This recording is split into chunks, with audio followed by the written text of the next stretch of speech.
تقریر کے لیے امین بن کر رائے دیں کہ امانت کا تقاضا ہے یہ رائے. یہ میں آپ کو بتانا چاہتا ہوں کہ صحابہ کرام کے اندر جو ایک صفت تھی، صفت امانت، صفت امانت وہ یہ تھی کہ وہ مشورے میں اپنی قوموں کے وکیل بن کر نہیں بیٹھتے تھے، وہ اپنی قوموں کے وکیل بن کر نہیں بیٹھتے تھے، وہ آپ کے امانت دار مشیر بن کر بیٹھتے تھے. اس لیے آپ دیکھیں گے بعض موقعوں پر صحابہ کرام سے جب ان کے سگے بھائیوں کے بارے میں مشورہ لیا گیا تو کہا جی ہماری تو رائے یہ ہے کہ ہر ایک اپنے رشتے دار کو قتل کرے، ہر ایک اپنے رشتے دار کو قتل کرے. علی سے کہیں کہ عقیل کو قتل کریں، عمر سے کہیں کہ اپنے خاندان کے اپنے آدمی کو قتل کریں. ہر ایک اپنے قرابت دار کو اپنے ہاتھ سے قتل کرے، یہ بتانے کے لیے کہ ہمارے دل میں کفر کی ذرہ برابر محبت ہمارے دل میں نہیں ہے.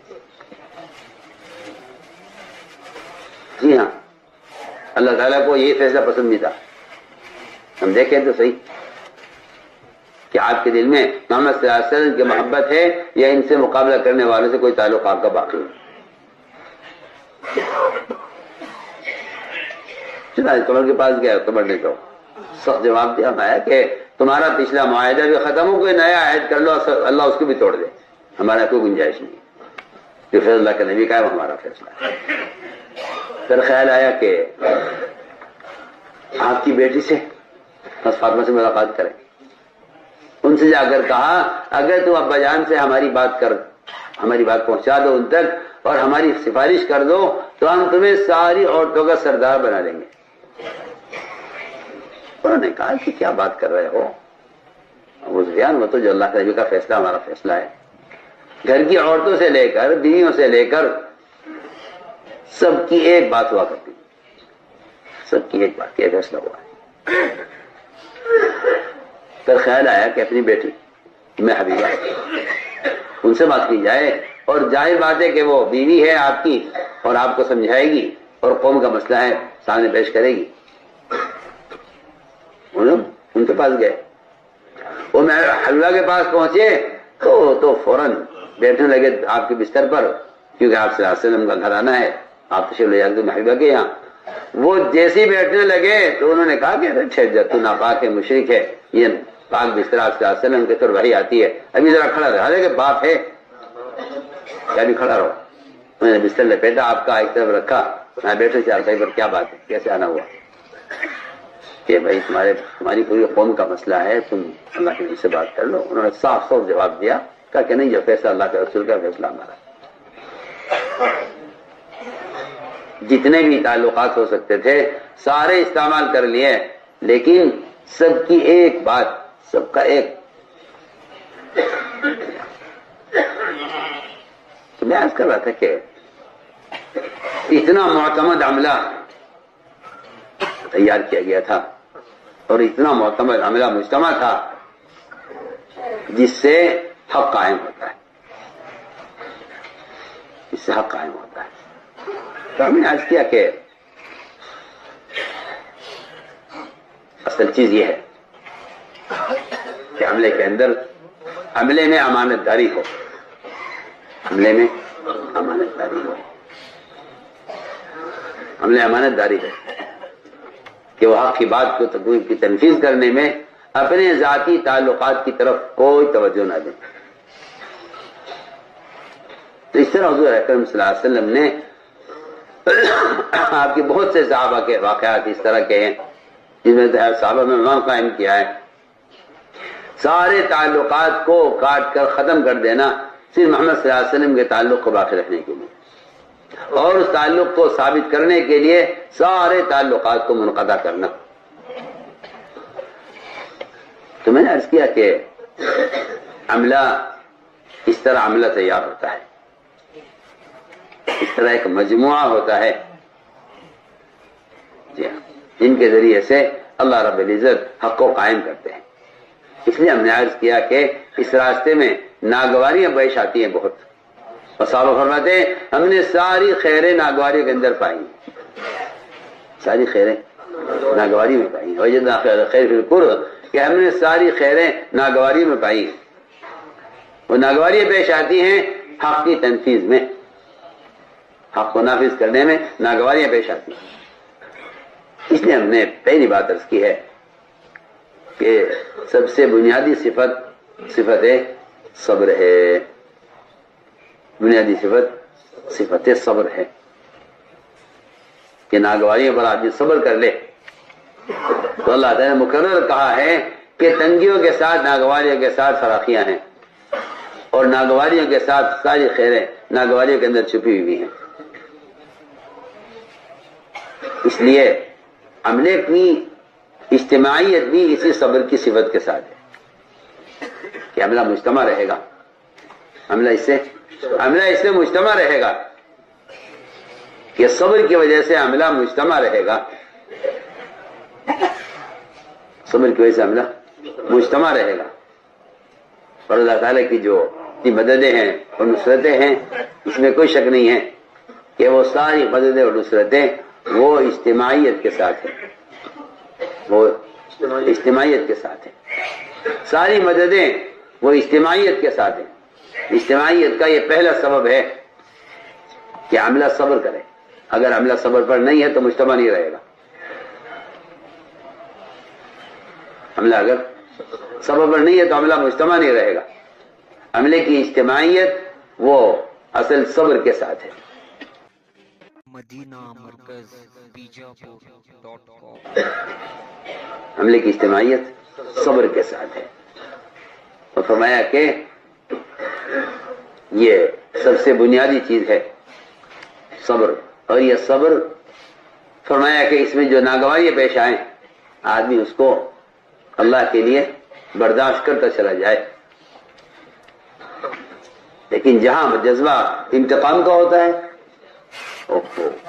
جہاں جذبہ انتقام کا ہوتا ہے، جہاں جذبہ انتقام کا ہوتا ہے وہاں صبر کا جذبہ نہیں ہوتا. حضور اکرم صلی اللہ علیہ وسلم نے اپنے صحابہ کو اس کا عادی بنایا تھا. انتقام کے جذبے کو ہٹا کر آپ صلی اللہ علیہ وسلم نے ستانے والوں کے اکرام کا جذبہ صحابہ میں پیدا کیا. ستانے والوں کا اکرام کرو. اس لیے کہ جو تعصب پیدا ہوتا ہے اکرام کے چھوڑ دینے سے. جہاں انتقام کا جذبہ ہوتا ہے وہاں تعصب پیدا ہوتا ہے. جہاں اکرام کا جذبہ ہوتا ہے کہ اکرام وہ تو یہ کہے کہ تعصب کی چٹانوں کو اور تعصب کی دیواروں کو ڈھا دیتا ہے. جہاں اکرام ہوتا ہے. اس لیے میرے بزرگ دوستو عزیزو، سب سے بنیادی چیز وہ آپس کی اجتماعیت ہے. وہ آپس کی اجتماعیت ہے. جو اجتماعیت صبر سے ہی باقی رہ سکتی ہے. جہاں آدمی صبر نہیں کرے گا وہاں وہ اجتماعیت سے نکل جائے گا. جہاں صبر نہیں ہوگا وہاں میرے غور کیا ہے، جہاں صبر نہیں ہوگا وہاں انتشار ہوگا. جہاں صبر نہیں ہوگا وہاں انتشار ہوگا. اس لیے فرمایا کہ اللہ تعالیٰ کی ساری مددیں اور غیبی نصرتیں وہ اذیتوں کے برداشت کرنے اور صبر کرنے میں ہیں. کیوں؟ اس لیے کہ اجتماعیت کا اصل اصولی صبر کرنا ہے. اجتماعیت کا اصل اصولی صبر کرنا ہے. صبر سے ہی آدمی مجتمع رہ سکتا ہے. اور ساری کی ساری مددیں وہ اجتماعیت کے ساتھ ہیں. ساری مددیں اجتماعیت کے ساتھ ہیں. ساری مددیں اجتماعیت کے ساتھ ہیں. آپ فرمایا کہ پھر اجتماعیت کے 4 اسباب ہیں. اجتماعیت کے 4 اسباب ہیں. اجتماعیت کے 4 اسباب ہیں جن کو قرآن نے بڑے اہتمام سے بیان کیا ہے. اور یہ کہہ دیا صاحب قرآن نے کہ اگر اجتماعیت کے 4 اسباب اختیار نہیں کرتے آپ تو آپ میں انتشار رہے گا، افتراق رہے گا. جی ہاں، امت بکھر جائے گی. اگر ان 4 اصولوں پر عمل نہ کیا گیا تو امت بکھر جائے گی. اس کے لیے قرآن نے 4 اصول بیان کیے ہیں. اجتماعیت کے 4 اصول بیان کیے ہیں. اجتماعیت کے 4 اصول بیان کیے ہیں قرآن نے. سب سے پہلا اصول یہ ہے پہلا اصول یہ ہے کہ آپ بے اصولی کرنے والوں کے ساتھ معاملہ نرمی کا کریں، مداحنت کریں. جی ہاں، لینت مداحنت، لینت اور مداحنت دونوں متضاد ہیں بالکل. اور ان میں اتنا بڑا فرق ہے کہ ادھر نفاق ہے ادھر ایمان ہے. میں بالکل آپ سے بہتر کلو بات کر رہا ہوں. ان میں فرق نفاق اور ایمان کا ہے، لینت اور مداحنت میں. لینت اور مداحنت میں فرق ایمان و نفاق کا ہے. سنیے آپ بے اصولی کو دیکھ کر مداحنت اختیار کریں. کیا مداحنت؟ میں آپ کو بتاؤں مداحنت کیا ہے. مداحنت یہ ہے کہ آپ کسی شخص کی بے اصولی پر سے اس لیے نظر ہٹا لیں کہ اگر میں نے اس کو ٹوکا یا میں نے اس کو اصول بتلایا تو میرے اس کے تعلقات خراب ہو جائیں گے.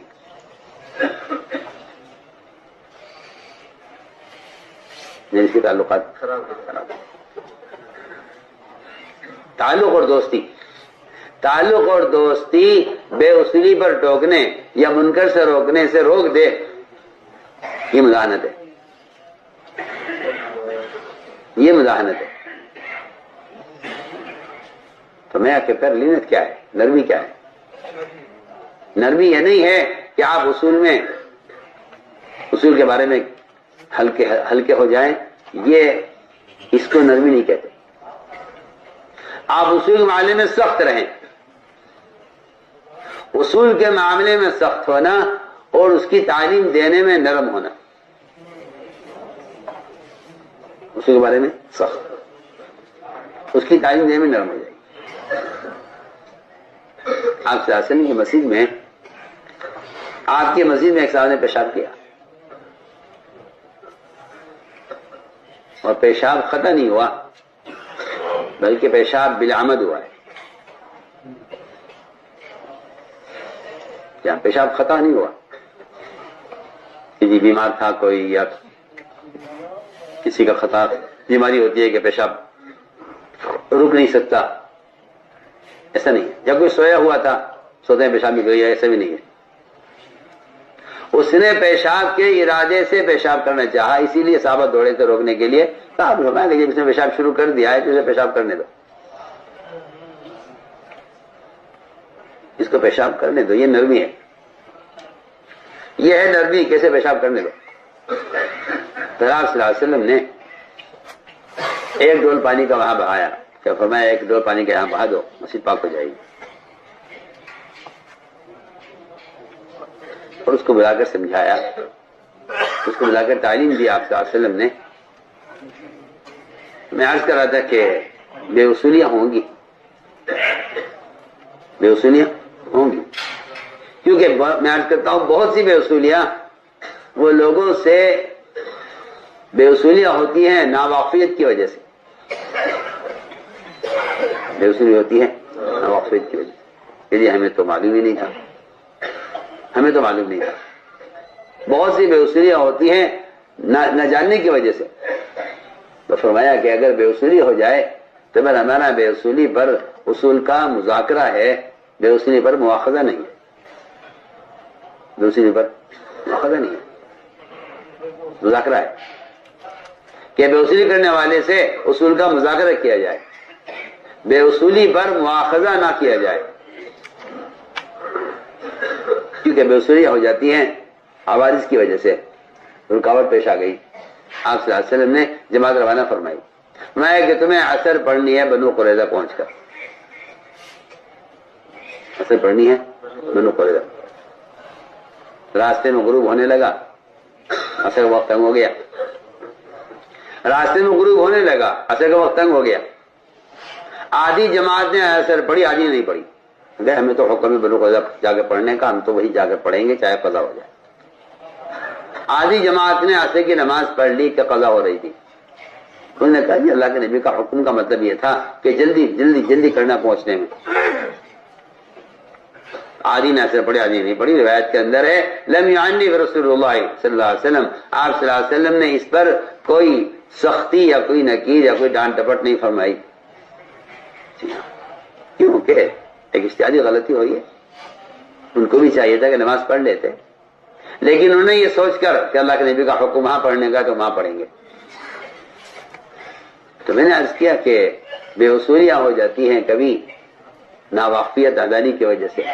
تو فرمایا کہ ایسے میں اصول کی تعلیم دی جائے. اصول کی، اس لیے ہمارے یہاں اصول کا مذاکرہ ہے، اصول کا مذاکرہ ہے، اور بے اصولیوں کا مذاکرہ بھی نہیں ہے. میں سمجھتا ہوں کہ اس زمانے میں نہی منکر کو اس رخ سے ہو رہا ہے کہ لوگوں میں منکر کرنے کی ضد پیدا ہو رہی ہے، اور جن منکرات سے لوگ واقف بھی نہیں تھے وہ منکرات اپنے تذکروں کی وجہ سے زندہ ہو رہے ہیں. کیونکہ عمر رضی اللہ عنہ فرمایا کرتے تھے کہ اگر تم باطل کو مارنا چاہتے ہو تو اس کا ذکر چھوڑ دو، اس کا ذکر چھوڑ دو. مگر اس کا کہیں سے کہیں مطلب یہ نہیں ہے کہ جو منکر مسلمانوں میں زیادہ عام ہو جائے اس منکر کو بیان کرنا چھوڑ دو. کہا کہ وہ تو جتنا منکر عام ہوتا چلا جائے گا اس منکر سے روکنے کا فریضہ اتنا زیادہ عام ہوتا چلا جائے گا. یہ تو بالکل جاہلانہ سوچ ہے لوگوں کی کہ یہ منکر بہت عام ہو گیا ہے، لہذا یا تو اس کو منکر کی فہرست سے نکال دیا جائے یا اس کے بارے میں کہنا چھوڑ دیا جائے. یہ تو حماقت ہے، کچھ نہیں. یہ تو حماقت ہے لوگوں کی کہ یہ منکر بہت عام ہو گیا ہے. اب یہ تو کوئی ایسی تعبیر کی جائے کہ جس سے یہ منکر نہ رہے، یا اس کو کہنا چھوڑ دیا جائے کیونکہ اب لوگ اسے باز نہیں آئیں گے. ملتا ہے صاف روایتوں سے کہ جو منکر جتنا عام ہو جائے اس کو روکنے کی کوشش اتنی زیادہ ہو جانی چاہیے. تو میں نے عرض کیا کہ اصولی بات یہ ہے کہ ہم صحیح بات لوگوں کو بتلائیں کہ اصول کا مذاکرہ کرنا ہے. اس لیے بے اصولی پر مواخذہ نہیں ہے. حضور اکرم صلی اللہ علیہ وسلم نے غلطی کرنے والے صحابہ کے ساتھ کیا معاملہ کیا ہے، غلطی کرنے والے کے ساتھ کیا معاملہ کیا ہے. سوچیے آپ کہ قرآن حکم دے رہا ہے درگزر کا کہ آپ ان سے درگزر کیجیے. قرآن حکم کر رہا ہے درگزر کا، قرآن حکم کر رہا ہے درگزر کرنے کا. قرآن کہہ رہا ہے فاعف عنہم، کیا آپ ان سے درگزر کیجیے. ایک صحابی تھے حاتب بن ابی بلتعہ، انہوں نے اپنے بچوں کی حفاظت، اس لیے کہ اولاد کے بارے میں آیا ہے کہ اولاد مجھلہ بھی ہے، مجبنہ بھی ہے، مبخلہ بھی ہے. مجھلہ بھی ہے، مبخلہ بھی ہے، مجبنہ بھی ہے. اولاد کی وجہ سے آدمی بزدل بھی ہو جاتا ہے، اولاد کی وجہ سے بزدل بھی ہو جاتا ہے، اور اولاد کی وجہ سے آدمی نادانی کی حرکتیں بھی کرتا ہے، اور اولاد کی وجہ سے آدمی بخیل بھی ہو جاتا ہے، مال بخل کرتا ہے بچوں کے خیال سے، بزدل ہو جاتا ہے بچوں کی وجہ سے کہ میدان میں اگر میں قتل کر دیا گیا تو میرے بچوں کا کیا ہوگا. تو میدان میں متضل لڑتا ہے بچوں کی وجہ سے کہ بزدل ہو جاتا ہے. مال خرچ کرنے میں بخیل ہو جاتا ہے کہ اولاد کے کام آ جائے گا رکھ لو، اور نادانی کی حرکت کر بیٹھتا ہے اپنی اولاد کی حفاظت یا ان کی حمایت میں. حاتب بن ابی بلتعہ ان کو یہ خیال ہوا کہ مکہ مکرمہ میں سب کے متعلقین ہیں، وہ ان کی حفاظت کر لیں گے. آپ صلی اللہ علیہ وسلم کی ارادہ مکہ پر حملہ کرنے کا ہے، آپ کا ارادہ مکہ مکرمہ پر حملہ کرنے کا ہے، میرے بچوں کو کیا ہوگا. ان کے بچے شرک پڑتے، یہ ایمان لا چکے تھے، بدری صحابی ہیں، کہ میرے بچوں کو کیا ہوگا. انہوں نے مشرکین کو خط لکھ دیا اور ان پر یہ احسان کیا کہ میں تمہیں اس لیے خط لکھ رہا ہوں کہ تاکہ تم میرے اس احسان کے بدلے میرے بچوں کی حفاظت کرو. سوچیے آپ، ایک آدمی کی بیچارے کی اپنی کمزوری، آپ تو کہیں گے یہ جاسوس ہے، آپ تو کہیں گے یہ جاسوس ہے، مشرکین کی طرف سے ہمارے درمیان میں جو جاسوسی کر رہا ہے. سوچیے اب آپ کہیں گے یہ جاسوس ہے، جاسوسی کر رہا ہے. انہوں نے خط لکھا، خط مدینے سے چلا، ایک عورت لے کر چلی، ادھر آسمان سے وحی آ گئی کہ خط جا رہا ہے، مشرکین مکہ کے نام، وہ خط واپس منگوائے. انہوں نے ایک عورت کو پکڑا، اس سے کہا کہ لو یہ خط لو اور یہ وہاں پہنچا دو. اور یہ خط ان کی طرف سے تھا جس نے آپ صلی اللہ علیہ وسلم کے مکہ مکرمہ پر حملے کا راز انہوں نے کھول دیا مشرکین پر، صرف اس خیال سے کہ میرے بچوں کی حفاظت کر لیں گے، وہ میں ان پر احسان کر رہا ہوں. آپ نے 2 صحابہ کو بھیجا کہ جاؤ، حضرت مقداد عثمان کو تیز گھوڑے پر بھیجا کہ جاؤ فلاں فلاں جگہ جانا، روزہ خاک پر ایک عورت ملے گی، اس سے تم خط لے آؤ. یہ دونوں تیز دوڑے، اسی جگہ خاص اس مقام پر ایک عورت تنہا جا رہی تھی، اس سے کہا خط نکال لے. خط میرے پاس تو کوئی خط نہیں ہے. نے کہا دیکھو خط تمہارے پاس ہے، ہم تمہیں تلاشی لیں گے، بہتر ہے کہ خود ہی نکال کے دے دو. اس نے اپنے بالوں میں سے نکال کے خط دیا، وہ خط لے کر ہی آیا. وہ خط کھلا تو وہ خط تھا حاتم کی طرف سے، مشرکین مکہ کے نام. کھل گیا خط، معلوم ہو گیا کہ انہیں لکھا ہے. انہوں نے اعتراف کر لیا. حضرت عمر رضی اللہ عنہ فرمایا اس نے اجازت دیجیے میں اسے قتل کر دوں، یہ منافق ہے. ہمارے تو عمر ایسا نہیں ہے. پہلے معلوم کرو کہ ہمارے ساتھی سے یہ غلطی کیوں ہو گئی، معلوم کرو یہ غلطی کیوں ہوئی، کیا وجہ پیش آئی، کیا وجہ پیش آئی، ایسا کیوں ہوا، ایسا کیوں ہوا، کیا غلطی پیش، ایسی غلطی کیوں ہوئی، کیا عذر پیش آیا. آپ غلطی کرنے والے سے عذر معلوم کر رہے ہیں کہ بھئی ایسی غلطی آپ سے تو ہونی نہیں چاہیے تھی، لیکن کوئی بات پیش آئی ہے، کیا بات پیش آئی، ایسا کیوں ہوا. انہوں نے عرض کیا اللہ آپ کی مدد تو اللہ کریں گے، چاہے ساری دنیا کو پتہ چل جائے کہ آپ مکے پر حملہ کرنے والے ہیں، ابھی اللہ آپ کے ساتھ ہے، میرا یقین ہے اللہ آپ کی مدد کریں گے. میں نے اپنے بچوں کی حفاظت کے لیے مشرکین پر احسان کیا ہے. میں ہاں دیکھو اس نے اپنی اولاد کی وجہ سے ایسا کیا ہے، اس نے اپنی اولاد کی وجہ سے ایسا کیا ہے. آپ صلی اللہ علیہ وسلم نے ان کے عذر کو قبول کیا اور یہ کہہ کر بات ختم کی کہ عمر یہ بدری صحابی ہیں، یہ بدری صحابی، عمر یہ بدری صحابی ہیں. اور اللہ بدر کے بارے میں کہہ چکے ہیں اعملوا ما شئتم قد غفرت لکم، کہ عمر یہ بدری صحابی ہیں. اور اللہ تعالیٰ اہل بدر کے بارے میں تو یہ فرما چکے ہیں. میں نے عرض کیا کہ کوتاہیاں، غلطیاں، بے اصولیاں تو سازش سے ہو جائیں گی، لیکن اس کے لیے حکم یہ دیا ہے کہ ایک تو غلطی کرنے والوں کا عذر معلوم کرو کہ آپ نے کس وجہ ایسا کیا ہے، آپ نے ایسا کیوں کیا ہے. اور دوسری بات یہ ہے کہ ان کے عذر کو قبول کر لو، ان کے عذر کو قبول کر لو، ان کے عذر کو قبول کر لو. لیکن ایک بات ہماری یاد رکھنا، قرآن نے عذر کے قبول کرنے کے لیے ایک شرط رکھی ہے.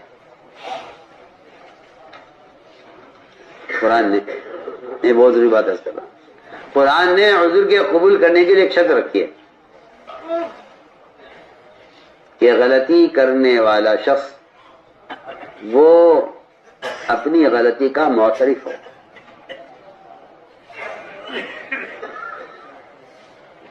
غلطی کا معترف ہو، یہ بہت ضروری بات ہے، یہ بہت ضروری بات ہے. خالق کے یہاں بھی مخلوق کے یہاں بھی دونوں کے حقوق میں غلطی کرنے والا معترف ہونا چاہیے. کب معافی کا حکم ہے، معافی کا حکم ہے. غلطی کرنے والا خالق کے یہاں مخلوق کے یہاں، حقوق العباد میں حقوق اللہ میں دونوں میں غلطی کرنے والا اپنی غلطی کا معترف ہو اس شرط پر آپ اس کی غلطی کو معاف کریں، یہ پکی بات ہے۔ لوگ یہ کہتے ہیں بھائی تم فلاں کو معاف کیوں نہیں کر دیتے، فلاں کو معاف کیوں نہیں کر دیتے؟ سوال معافی کا سوال بعد میں ہے، پہلے غلطی کے اعتراف کا سوال ہے، پہلے غلطی کے اعتراف کا سوال ہے۔ جی ہاں، قالوا یا ابانا استغفر لنا ذنوبنا انا كنا خاطئین قال سوف استغفر لكم ربی انه هو الغفور الرحیم۔ جی انا كنا خاطئین، یہاں باپ کے سامنے باپ کے سامنے بیٹے اقرار کر رہے ہیں، باپ کے سامنے بیٹے اقرار کر رہے ہیں یعقوب علیہ السلام کے سامنے کہ ہم سے خطا ہو گئی،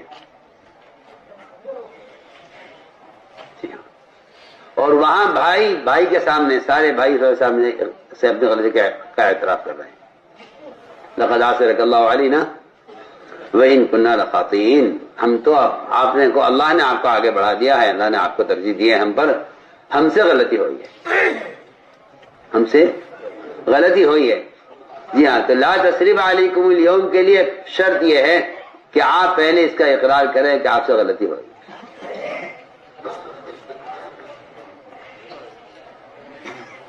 سنیے آپ، ہاں بہت ہی کیا عرض کروں میں، بہت مشکل کام ہے۔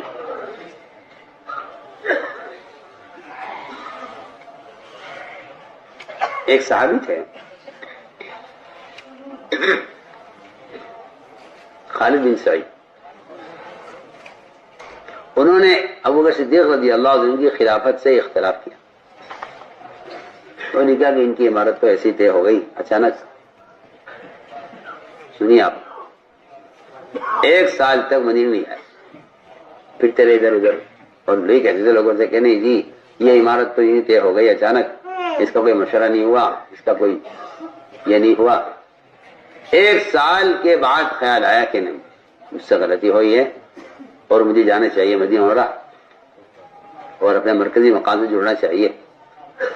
1 سال کے بعد آئے، ابوبکر صدیق رضی اللہ تعالیٰ عنہ کا اکرام کیا اور ان کو ایک لشکر پر امیر بنا دیا،